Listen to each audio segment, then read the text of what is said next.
In the beginning, the universe was created. This has made a lot of people very angry and been widely regarded as a bad move.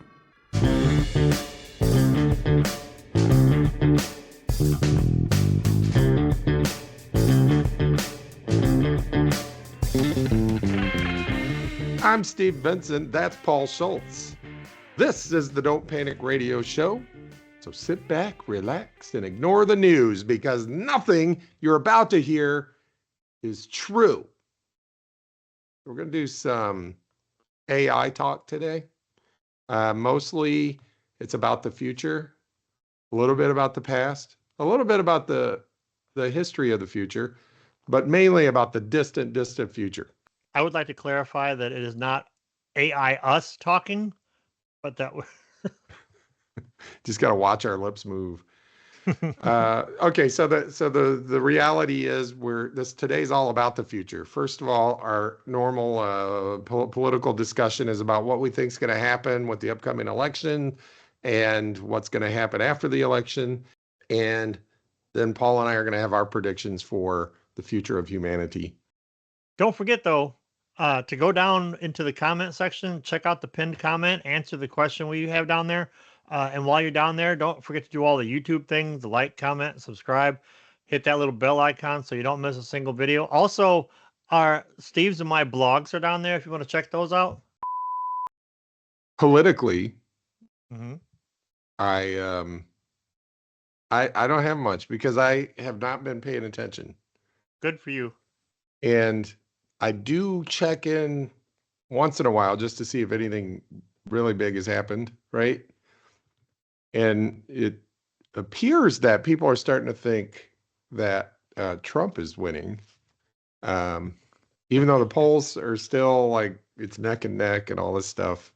Yeah. But the betting markets seem to be starting to favor Trump. Now, all that means is it doesn't mean they necessarily think he's going to win or don't think he's going to win or whatever. What they think is that there might be an opportunity to make some money. So one way to explain it, and if our listeners would like to go check it out, it's called polymarket.com, and it is not a dating site for polyamorous people. I was going to say. But maybe it could be. I don't know. Yeah, I mean, anything's a dating market if you try hard enough. Poly market. It's like this place is a meat market. It's more of a poly market.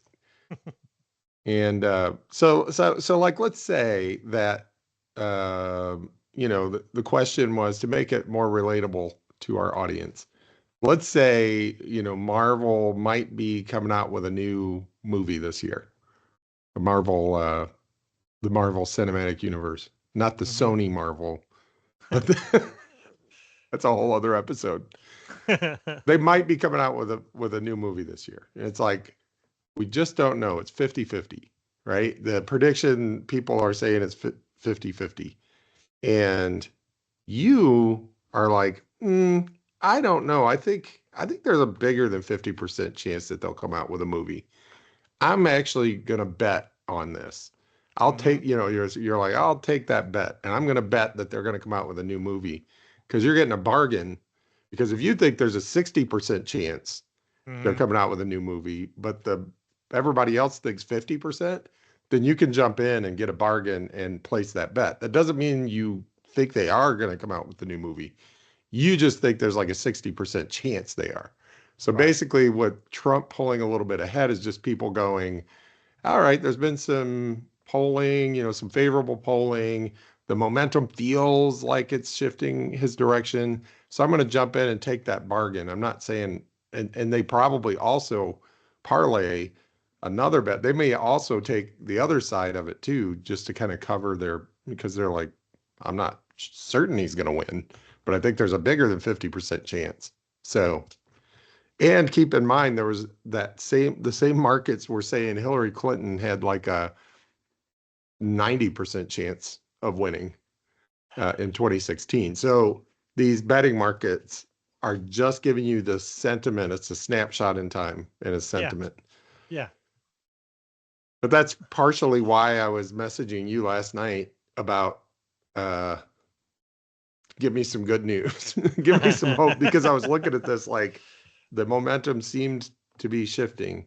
And we said it would. We said this would happen, back in August, September, when she first announced, we said it's not going to be all good news from here on out.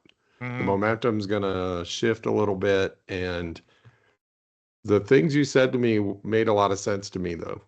Well, good, because I don't pay attention to polls, because polls are generally two things about polls. One, they're right-leaning anyway, because they're all run by right-leaning companies. Two, Gen Z and millennials aren't particularly polled. Our generation and boomers answer polls. So there's a whole wild card out there of people that aren't being polled. Yeah. And the things you're saying is exactly what the experts, I know you are an expert, but the other experts, I should say, they're saying that. They're like, it probably underpolls younger people. And the other thing that you mentioned was that was it you that mentioned it, or did I see it somewhere else? There's this whole likely voter thing. Maybe I saw it somewhere else, but that doesn't sound like us. Most of the it doesn't sound like most of the polls report we surveyed, 600 likely voters. Well, the way they determine if somebody's a likely voter is, did you vote in the last couple of elections? And the problem with that is people are registering in droves, and they're not registering so that they can get their chance to vote for Trump again, right?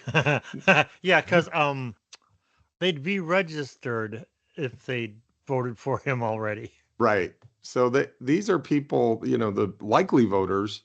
Well, there's a whole lot of people who aren't getting picked up in that, Lots. But here's my bold prediction. And it's not very bold at all. It's going to be super close. It's going to be another one of those few thousand votes in Wisconsin, a few thousand votes in Georgia or North Carolina or wherever is going to make the difference. And we're just going to they're going to be recounts, and we're going to be like, we have a concept of an idea who's going to win. Yeah. Something else that I learned recently about polling is, because they did this last time for the whole stop the steal and all that bullshit, is these right-leaning companies poll right-leaning voters so that when say the blue wave happens, they can they can show their data to like Fox and whoever and be like, look, this doesn't make sense. Dead people must have voted because we have evidence that says this, but all these people voted. They did it. They've done it before, and this is what they're gonna do this time. And it's going to be worse this time. That's my bold part of my bold prediction is that, and it'll be way more fun to watch if we know Harris is going to win, right? The things they're going to try to do this time will make the last time look tame. The only thing they don't have is the government behind them. They don't have him in power to basically make them think, well, they can be invulnerable, so let's go storm the Capitol. Well, it's going to take Biden taking a stand. Yeah. Because here's the worst case scenario in my mind. Harris wins. It's, by a few thousand in Wisconsin, a few thousand in Michigan, whatever, They're going to do recounts.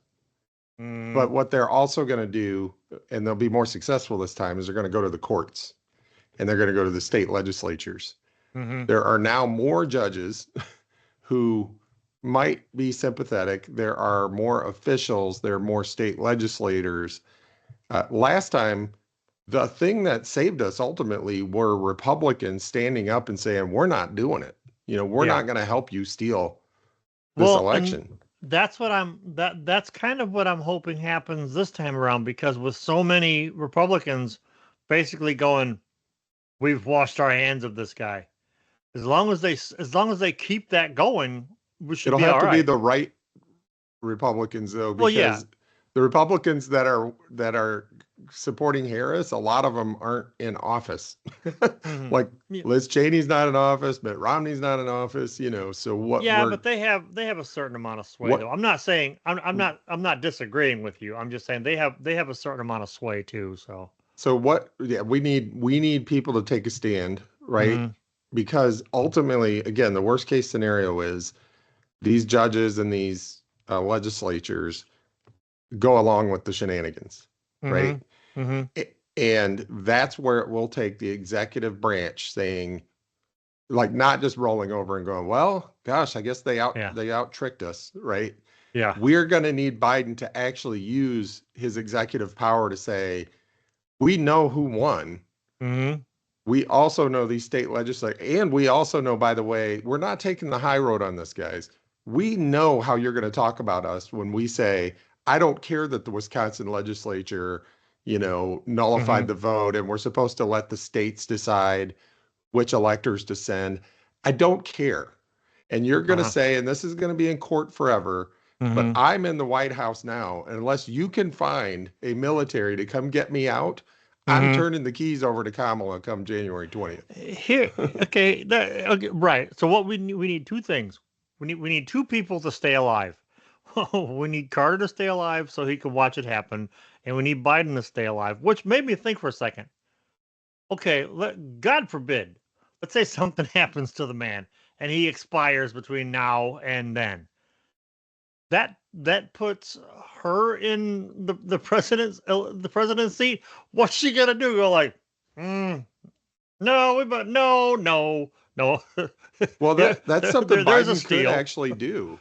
If it's clear that the Republicans are going to try to steal this one, right? Hmm. That's something Biden could actually do. He could just go ahead and resign. Hmm. And if he resigns, the Supreme Court, even though they're in the tank for Trump, Yeah. they pretty much don't have a choice. They have to swear in Kamala, Hmm. Hmm. right? Because that's what the Constitution says. Now, Hmm. once she's in, to your point, whether it's because he dies or because he resigns 3 days before January 20th, she's in. And she could Uh-huh. be like, I don't care what your rigged state legislature said. Hmm. We know who won this election, and I'm not leaving. And the military people, Trump might be like, the military needs to go remove her. They're going to be like, dude, we ain't removing it. It'll be like all those Yeah. movies where it's like, You're place just him some. under arrest. Gene Hackman's like, place him under arrest. And he's like, no, place him under arrest. That's right. You're just a civilian. It hasn't gotten through your head yet. You are a civilian, sir. Sit down. Yeah, sit down. So basically, come what may, the one thing we have to remember is we we have to vote in numbers too big to deny, and just we have to vote all the way down the ticket. Yeah, I agree. And you have way more confidence and hope than I do. I gotta have something, man. Like I said, I'm hopeful, but I'm also leery at the same time. Yeah. I wasn't that way, and this is what I'm going on. And there's no science to it. It's just me. What I'm going on is I knew deep down inside, and I mean not too deep down inside. I knew deep down inside Hillary was going to lose Mm. because for whatever your opinion of her is, generally speaking, I don't think she's as well loved as she thinks she is. Oh God, she's one of the least liked people in politics. And that's why when he beat her, my response to anybody was congratulations, you beat the most unlikable person on the planet. Yeah. The second most unlikable person beat the most unlikable person. That is a major victory on your part. Bravo. It's like Yeah. running in a foot race with a guy with one leg. Yeah. I bet you feel pretty good about yourself. But deep That, down inside, I knew she wasn't gonna make it. I knew, but I hoped. you I could have have made a like, lot of money, man. You could have made a yeah, lot of well, money betting against her. see, I didn't know. I didn't know at this time there was that that You were you allowed could. the polyamorous market. That's right. I didn't know about the polyamorous market. But also like, but I'm different. I feel different this time. Like I said, no science to it, just what I know. how I Yeah. feel. So your facts don't affect my feelings. Awesome. Well, everybody, the message is, keep your head about you. Let's Yeah. be like a bunch of Fonzies. Yeah. Stay cool. Do yourself a favor, buy all your liquor and all your groceries a day or two before, because I have a feeling for the first couple days after, it's gonna be crazy. Yes, it's gonna go on forever. This thing is gonna get dragged out Oh, yeah. longer than anything that's ever been dragged out before. Yeah. And but that initial 3 or 4 days afterwards is gonna be nuts. Yeah. I remember last time it took like a week for all the networks, the major networks, to start saying Joe Biden won. Yeah. So it'll probably take at least that. Fox Again, might never say it. no, they never will. Again, he doesn't have a position of power Yeah. to use in this case. That and they're running out of money. Oh, yeah. They're running out of rubles. They won't turn the air conditioning on at their rallies. They they left the group stranded out there at Coachella because they didn't pay the bus drivers. There's no And Elon money. Musk just gave him $75 million. I'm like, dude, Which he Elon probably, Musk famously not wise with who he gives his money to. But I mean, some of it probably went up his nose. The rest probably went to pay off the Russians what he owes them, so that when he does lose, we all know how Russians deal with assets that are no longer viable. So True. True. True. All right. Well, go vote. It's too late to register, depending on where you live. But we reminded you to register plenty of times, so it's not our fault. Just make sure you vote. You can vote now if you want. You can vote early. You can vote by mail. You can just vote. I'm going. We're all going after this weekend. Nice. I don't want to be anywhere near a polling place on election day. I want to be home. Stay with safe. My snacks. Stay Fonzie. That's right. Be home with my snacks and my booze and my lady, and just sit here and just sit here and I don't know what I'm gonna do. I wish we could do like a live stream or something. Last time I watched the live results coming in, yeah, that was a mistake because I didn't fully grasp that they count the mail-in and other votes after they count the day of votes. Yeah. And the day of votes favored Trump by quite a bit. Oh, yeah. And so I sat there for half the night just in complete despair, thinking he had won. Yeah. And didn't realize until the next day or the day after that, they're like, whoa, wait a minute. Yeah. Well, you got to wait. So I might just wait. Right. Well, you remember towards the end, at least. But yeah, well, regardless of what it is, if it looks like he's winning, just remember, they count the mail-ins and in the earlies later. And remember back last time, all the TikToks and YouTube videos were basically like, it was that scene in Endgame where they're all lined up and Cap standing there with his busted ass shield, and it says like Joe Biden, and then like the portals start opening up on your left, and like black votes come through, and women votes come through, and mail-in ballots come through. Yeah, it's gonna be just like that. That's what it's gonna be. Well said. What a time. So, with apologies in advance to those of you who have already had to listen to me, I've been learning a lot about AI because the thing is, and I believe this, AI will have at least as big of an impact on our lives over the next 5 to 10 to 20 years, at least as big of an impact as the World Wide Web has had since the late 90s. Mm-hmm. Meaning it will impact every aspect of our life. Yeah, it's the next thing. It's the biggest thing that we will see. Mm-hmm. I believe. Obviously, I can't know that for sure. If some apocalypse happens and we're all like living medieval lives, or half of us are dead or whatever, obviously that all comes to a halt. But the if things continue as they have been, Mhm. AI will be bigger than the internet in terms of impact on our lives. And that just got me to thinking. So I started reading. I can't just take that at face value Mhm. when somebody tells me that. I have to actually go somebody who I really trust, somebody who I take seriously, told me I should take AI seriously. So I love that line from I think it's Ocean's 11 where somebody says that. I think it's Al Pacino or somebody says that to George Clooney. He's Mhm. like, some people who I take seriously told me I should take you seriously. Yes. And it's one of those, you got 5 minutes or whatever. Mhm. So how is that? Well, I don't want to talk about the near term stuff because really all we've seen so far, and I have a theory on why they did this. Somebody released one of these large language models, and they Mhm. also released the image generation AI.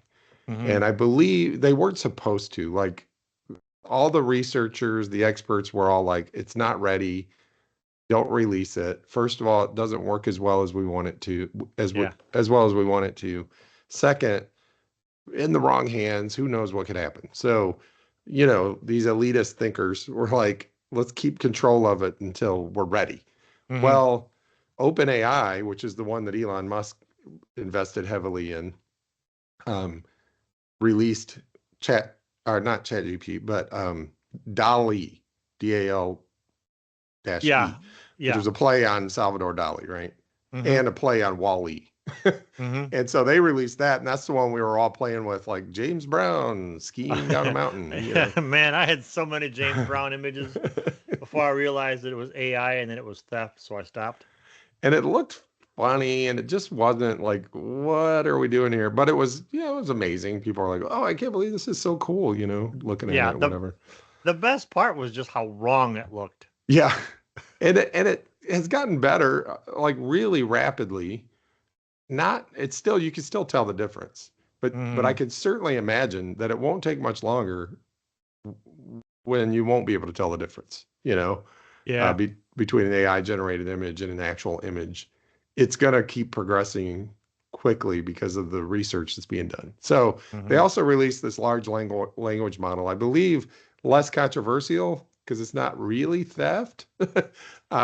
It's not like they stole somebody else's, image, Mhm. and just reconfiguring it and reconfiguring it. I better stop into something else. Uh, the large language models, the training they did was actually just to teach these AIs how to speak, how to Mhm. how to speak in a natural sounding human language.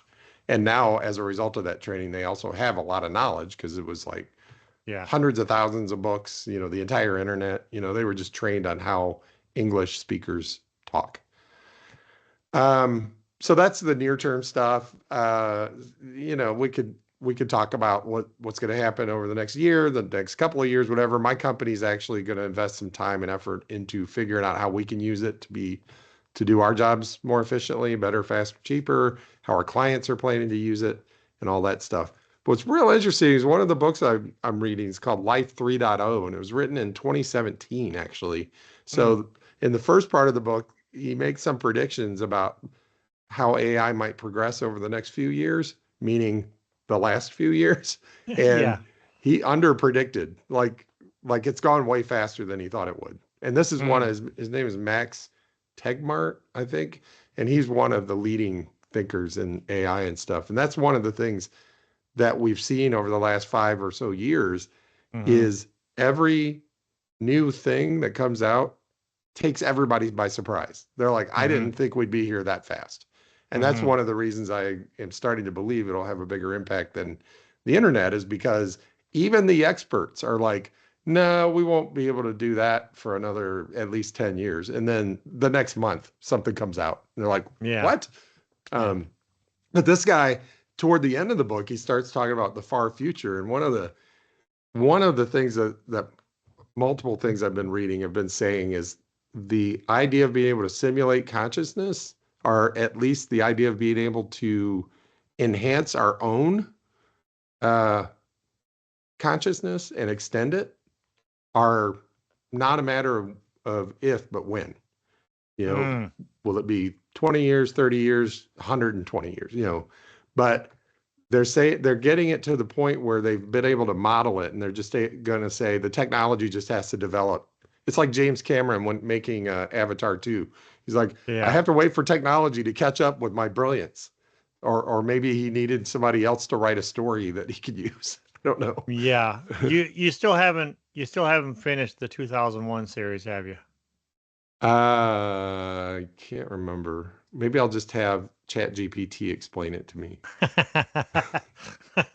So he does talk. He does talk about Dyson spheres and that kind of stuff, but then he goes beyond Dyson spheres into other super advanced energy harvesting models that are more efficient and more. You can get more energy. You know, one of the interesting concepts, and I don't know if this is in the 2001 series, but if you can simulate consciousness, right?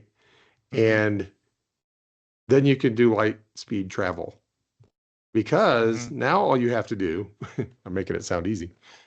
You do need to somehow get something to the other star system. Let's say we want to travel to Proxima Centauri or whatever. We somehow, through one of these energy techniques or something, get a spaceship that can get there in just say 40 years, because it's 4 light years away. Let's say we can go 10% the speed of light somehow and get there in 40 years. Now, once it's there, now you could presumably beam your consciousness there. You get the spaceship there. The spaceship assembles some kind of robot or something, beams your consciousness to the robot, and now you're in Proxima Centauri. And you go, well, yeah, but my body's back on Earth. And I go, does that even matter? I mean, if your consciousness is there, does it matter that your body's here on Earth? And James Cameron's busy trying to figure out how to patent all that. You know? Yeah, it's exactly like the Avatar thing, right? Where you just put it in the body of the thing, the other thing. You put your consciousness in this thing's body. But anyway, I thought that was fascinating. Like John Carter of Mars, you know, somehow he wills his mind or whatever to go to Mars, and it forms its own body when it's on Mars somehow. And you know, but meanwhile his other body's laying here in a cave, perfectly preserved for umpteen years, you know, and then he travels back and forth, you know. Yeah, so this stuff apparently is possible, or will be possible in the future, and not just fantasy or not just science fiction. So found that fascinating. 7 Sound. That was pretty fun. And for Paul Schultz, I'm Steve Benson. This has been the Don't Panic Radio Show, and almost everything you just heard was untrue.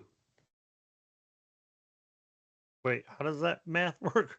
Almost everything.